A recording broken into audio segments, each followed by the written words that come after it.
जब भी कोई आंदोलन शुरू करता है तो उसमें सिर्फ गिने चुने लोग होते हैं, तो वो आंदोलन या तो अपने लक्ष्य की तरफ बढ़ता है या तो आगे जाकर देश की राजनीतिक और सामाजिक हालात को बदल देता है। ऐसे ही कुछ श्रीलंका में देखने को मिला, जिस तरह से आर्थिक संकट को लेकर जूझ रहे थे और जो नीतियां सरकार बना रही थी श्रीलंकाई लोगों के द्वारा लोगों के लिए, तो उन नीतियों के विरोध में श्रीलंकाई लोगों ने राष्ट्रपति और प्रधानमंत्री के आवास पर कब्जा किया और लगातार प्रोटेस्ट कर रहे हैं। आज प्रोटेस्ट का 100वां दिन है।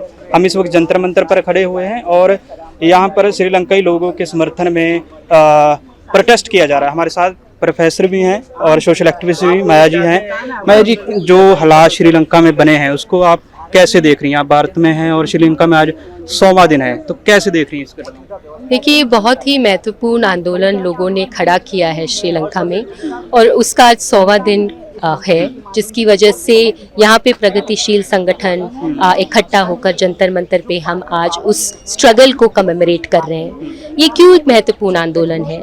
लंबे समय से श्रीलंका के लोग, आम जनता, वहाँ का मजदूर वर्ग, छोटे किसान पिस रहे हैं और इसलिए क्योंकि लगातार करप्ट गवर्नमेंट्स श्रीलंका में रूल किए हैं और हाल फिलहाल जो 2 साल कोविड की वजह से डिसरप्शन हुआ है इकोनॉमी में, उससे ये करप्ट पॉलिटिशियंस श्रीलंका को बचा नहीं पाए। इकोनॉमी में जो एक ठहराव और शॉक्स भी आए बीच बीच में, उसको वो कंट्रोल नहीं कर पाए। तो श्रीलंका का लंबे समय से भी एक दिक्कत रहा है, लोगों के बीच में गैर बराबरी, आर्थिक गैर बराबरी बढ़ी है और पिछले 2 साल में फॉरेन करेंसी रिजर्व की एक बहुत बड़ी समस्या श्रीलंका में पैदा हुई है, जिसकी वजह से अब लोगों के पास बेसिक चीज़ें जैसे राशन, पानी, गैस, मेडिसिन भी उपलब्ध नहीं हो पा रही हैं। तो सप्लाई की एक बहुत बड़ी दिक्कत है और साथ में जो श्रीलंकन रुपी जो है की जो करेंसी है उसके भी 80% गिरावट हुई है। तो उसकी वजह से जो पैसे हैं भी लोगों के पास, जो भी छोटा मोटा सेविंग्स भी होगा, एक बड़े हिस्से के लिए वो परचेसिंग पावर रहा नहीं।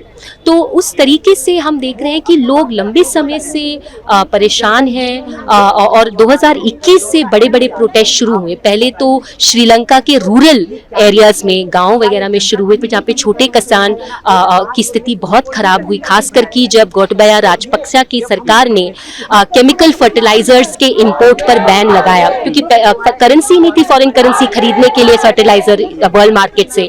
तो जब वो फर्टिलाइजर जैसे बहुत जरूरी चीज की सप्लाई कम हो गई तो छोटे किसानों के लिए उत्पादन करना बहुत मुश्किल पड़ गया। तो 2021 से प्रोटेस्ट गांवों में शुरू हुए और फिर मार्च और अप्रैल में और भी मतलब तीव्रता के साथ शहरों में आंदोलन उभर के आया, क्योंकि गैस, पानी, राशन, इन सारी चीज़ों की दिक्कत उभरती गई।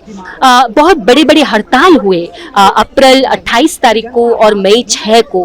और ये बहुत महत्वपूर्ण बात है क्योंकि श्रीलंका में 80 के दशक से सरकारों ने, अलग अलग सरकारों ने 80 के दशक से ट्रेड यूनियन मूवमेंट का विनाश कर दिया था, बहुत ही ड्रैकोनिक पॉलिसीज इस्तेमाल करके। तो ट्रेड यूनियन मूवमेंट और वर्कर्स का बाहर आना और वो भी सक्सेसफुल 2-2 दिन के हड़ताल, जनरल स्ट्राइक करना बहुत बड़ी बात थी। तो हम देखें तो उत्साह पहले से था और इसके पीछे एक बड़ा हाथ इस स्थिति का करप्ट पॉलिटिशियंस का है, जो श्रीलंका में लंबे समय से हावी है। आप देखिए, राजपक्षा परिवार से ही इतने लंबे समय से, पहले तो महिंदा राजपक्षा ने 15 साल गद्दी में रहे, वो पावर में रहे और उनके बाद उनके भाई गोतबाया राजपक्षा 2020 में प्रेसिडेंट बने। तो ये जो पूरा स्ट्रक्चर है रिप्रेजेंटेटिव पॉलिटिक्स का, उसमें एक बड़ा लूप होल ये है कि जो पॉलिटिशियंस हैं वो हर 5 साल वोट मांगते हैं और फिर लोगों के बाद उसके बाद कोई 5 साल के लिए पावर नहीं रहता है। उनको डिसीजंस में, उनको नीति क्या होनी चाहिए, लॉ क्या होना चाहिए, उसमें उनसे उनका कोई इन्वॉल्वमेंट ही नहीं रहता है। तो करप्ट रिजीम्स आते हैं, करप्ट पॉलिटिशियंस आते हैं, अपने हिसाब से कानून बनाते हैं, अपने हिसाब से पॉलिसीज बनाती है और एक बड़ा हिस्सा इन पॉलिसीज जो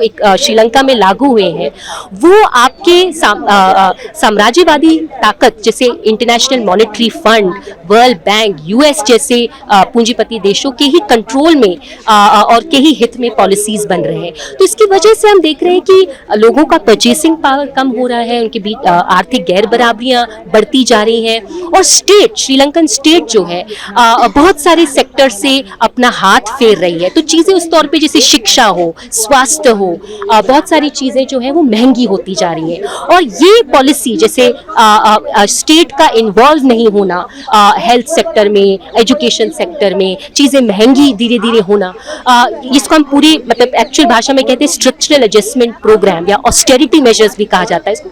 ये तो पूरे मतलब पूंजीपति देशों का और IMF जैसे संगठनों का एक पूरी राजनीति है, और इसलिए ये चाहते भी हैं कि जल्द से जल्द श्रीलंका में एक इंटरिम गवर्नमेंट बने और जो अभी एक्टिंग प्रेसिडेंट विक्रमसिंघे हैं वो प्रेसिडेंट बन जाए, क्योंकि ये एक्चुअली IMF के नजदीक भी रहे हैं।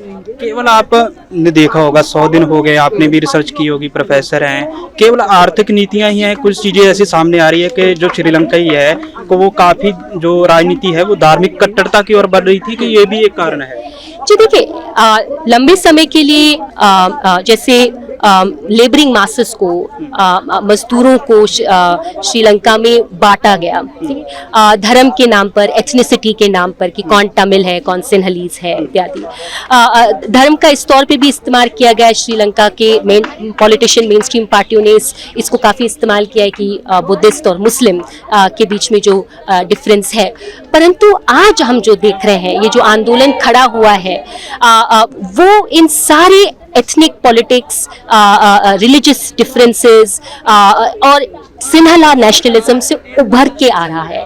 और यूनिटी की बात करें, इसलिए जो रमजान साथ में तोड़ा गया, मतलब तो हम ये यूनिटी जो है across communities, across ethnic groups देख रहे हैं, और ये बहुत ही महत्वपूर्ण है, क्योंकि इससे क्या साबित होता है कि जो बहुत सारी मेन स्ट्रीम पार्टियां हैं जो इलेक्शन लड़ी हैं, जो पार्लियामेंट में उन्होंने अपने रिप्रेजेंटेटिव्स भेजे हैं, उनकी जो राजनीति बहुत बार इन चीजों के ऊपर टिकी हुई है, वो अब डिलेजिटिमेट हो गए हैं, क्योंकि लोग इन चीजों को नहीं मान रहे हैं। लोग तो चाहे वो तमिल ओरिजिन हो या सिन्हलीज ओरिजिन, वो साथ में इस आंदोलन में लड़ रहे हैं। तो इस तौर पे हमें जो एकता दिख रही है वो बहुत ही महत्वपूर्ण है। लोग समझ रहे हैं हमें बांटा गया है, हमें एथनिक ग्राउंड्स पे, रिलीजियस ग्राउंड्स पे बांटा गया है। एक सिविल वॉर लंबे समय से इसलिए चलाया गया ताकि लोग बटे रहें, और एक आंदोलन सिस्टम के खिलाफ और जो इनहेरेंट करप्शन है उसके खिलाफ खड़ा ना हो पाए। एक और चीज देखने को मिली, जो वहाँ के एक्टर है, क्रिकेटर है, तो वो भी उन प्रोटेस्ट में शामिल हुए। और भारत में अगर ये चीजें होती है तो ज्यादातर देखा जाता है कि सरकार के पक्ष में खड़े होते हैं।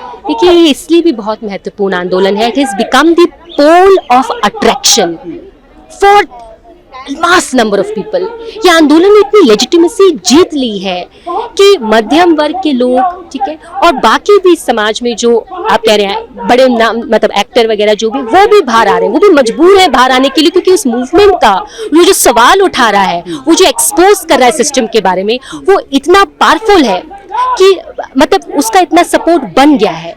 तो जी, उस टाइप से एक बहुत ही महत्वपूर्ण आंदोलन अभी इंडिया में हमें खड़ा करना है, और इसलिए कहीं ना कहीं हमें 100 दिन इसलिए भी मना रहे हैं कि वहां से इंस्पिरेशन भी ले रहे हैं, हम सॉलिडारिटी तो दे रहे हैं, पर हम कह रहे हैं कि आपका मूवमेंट इस दिशा में जा सकता है। आप हमें एक रास्ता दिखा सकते हैं बाकी देशों के लोगों को जो सिमिलर सिचुएशंस में है, जिनकी स्थिति भी आपके देश के गरीबों की तरह, आपके देश के गरीब किसान और मजदूरों की तरह हमारे देश में भी इस किस्म के लोग हैं जो लड़ना चाहते हैं। तो आप हमें एक्चुअली इंस्पायर कर रहे हैं। तो इसलिए भी हम आज 100 दिन मनाने यहाँ आए हैं। इस मूवमेंट की बहुत लेजिटिमेसी, इसका बहुत सपोर्ट अलग अलग वर्गों में और समाज के अलग अलग तबकों पे पहुंचा है। जो चीज आज भारत में हो रही है, जिस तरह से धार्मिक कट्टरता है, तो इस आंदोलन से भारत पर क्या असर पड़ेगा और भारत के लोगों पर क्या मैसेज आ रहा है?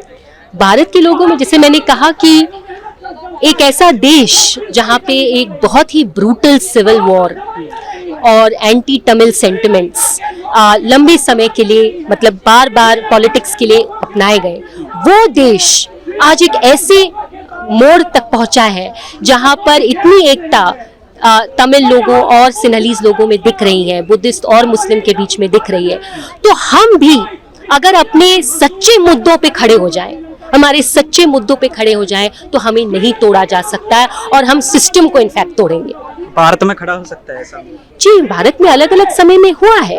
तब लोगों ने अपने मुद्दों को लेकर बड़े बड़े किसान आंदोलन खड़े किए हैं, बड़े बड़े मजदूर आंदोलन खड़े किए हैं। तो हो सकता है, ये नहीं है कि नहीं हुआ है। हमें बस ये है कि अपने परिस्थितियों के हिसाब से जो चल रहे आंदोलन आसपास हो रहे हैं, उनको समझना होगा, उनसे सीखना होगा। और आज मुझे लगता है समय है सीखने का। तो हम भी इस तौर पे सीख रहे हैं और इंस्पायर हो रहे हैं और अपना सॉलिडारिटी उनको एक्सटेंड। लास्ट क्वेश्चन है कि श्रीलंकाई लोगों के लिए क्या कहना चाहिए? श्रीलंकन लोगों के लिए ये कहना चाहती हूँ कि आपका आंदोलन अभी एक क्रूशल मोड़ पे है।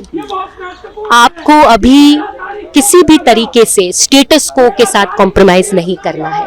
ये जो एक पूरा खेल चलाया जा रहा है कि पार्लियामेंट 20 तारीख को एक नया प्रेसिडेंट इलेक्ट करेंगे आपस में, ये पूरी प्रक्रिया लोगों के खिलाफ जाएगी, क्योंकि जो भी प्रेसिडेंट बनेगा, और उसकी संभावना यही है कि विक्रमसिंघे बनेंगे जो भी एक्टिंग प्रेसिडेंट है, वो साम्राज्यवादी ताकत और पूंजीवादी ताकतों के साथ ही खड़े रहेंगे। और क्योंकि उनकी पार्टी का सिर्फ एक ही सीट है पार्लियामेंट में, हमें पता है कि वो राजपक्षा की पार्टी, जिसकी सबसे बड़ी पार्टी है पार्लियामेंट है, उसी का वो रबर स्टैंप रहेगा विक्रमसिंघे अगर प्रेसिडेंट बनता है। तो फिर ये आपके लिए चेंज नहीं होगा।